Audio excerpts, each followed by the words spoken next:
BX1 ⁇ L'édito Fabrice Grosfilet. C'est probablement l'une des manifestations les plus importantes qui ait jamais eu lieu en Belgique. Près de 300 000 personnes, peut-être plus, qui ont défilé dans les rues de Bruxelles. La marche blanche donc du 20 octobre 96, c'était une marée humaine, une ambiance lourde, pesante, mais digne, quelque chose qui combinait à la fois la compassion pour les parents d'enfants disparus, la nécessité de leur dire qu'on portait une partie de leur calvaire, qu'on se voulait solidaire de leur malheur, une part d'horreur et d'effroi, et une part de colère aussi, après le dessaisissement du juge d'instruction Jean-Marc Conrot, à qui on retirait l'enquête sur l'affaire du trou parce qu'il avait participé à un dîner de soutien en présence de victimes. Ce cocktail donc, solidarité, effroi, colère, il a été partagé par quasiment tout le monde à l'époque. L'affaire du trou occupait d'ailleurs tout l'espace dans les médias, dans nos esprits, dans nos conversations. Imaginez que des petites filles avaient été enlevées, séquestrées, détenues dans des caches pour assouvir les pulsions sexuelles d'un pervers. On avait déjà du mal à y croire et du mal à croire que ce soit possible dans les années 90 et pas dans un roman policier.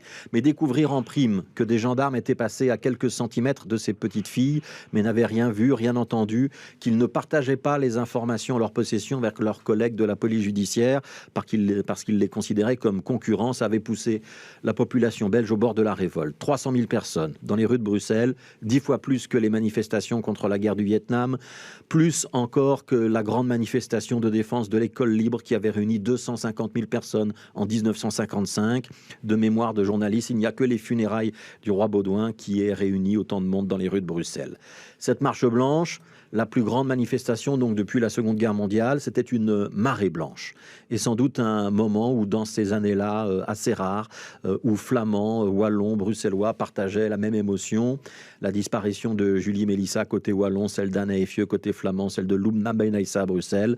Toute la population belge pleurait des martyrs, des enfants martyrs, il faut toujours s'en souvenir. Alors évidemment, 25 ans après, on peut se demander ce qui reste de cette grande mobilisation, les réformes de la police et de la justice, l'attention qu'on porte aux dossiers de disparition, les moyens qu'on accorde aussi aux enquêtes.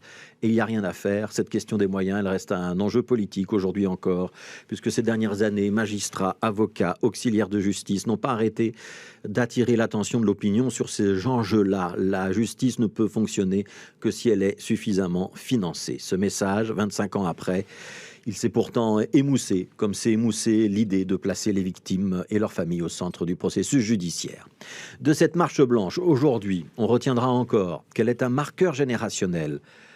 En politique, par exemple, les grands acteurs de l'époque, Jean-Luc Dehaene, qui était Premier ministre, Stéphane Declercq, qui était ministre de la Justice, Marc Verwilgen, Vincent de Crolly, Patrick Moriot, qui étaient des parlementaires en pointe dans la commission d'enquête mise en place, sont des noms qui évoquent beaucoup de souvenirs à certains d'entre nous, mais que les plus jeunes ne connaissent plus.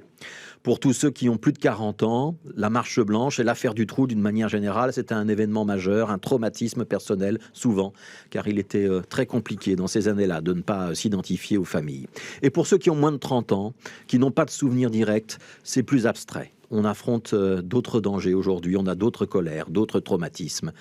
Le terrorisme, le réchauffement climatique, etc. Et le danger, c'est que quand la mémoire s'estompe, qu'elle n'est plus partagée que par quelques seniors qu'on finira bientôt par trouver rabâchants ou radotants, on perd non seulement le fil des événements, mais surtout leur portée symbolique, leur raison d'être, leur impact sur l'ensemble de la société. Et c'est pas la même chose d'apprendre dans un livre d'histoire qu'il y a eu un jour une grande manifestation que de savoir que cette manifestation était l'expression de la compassion, de l'horreur et de la colère.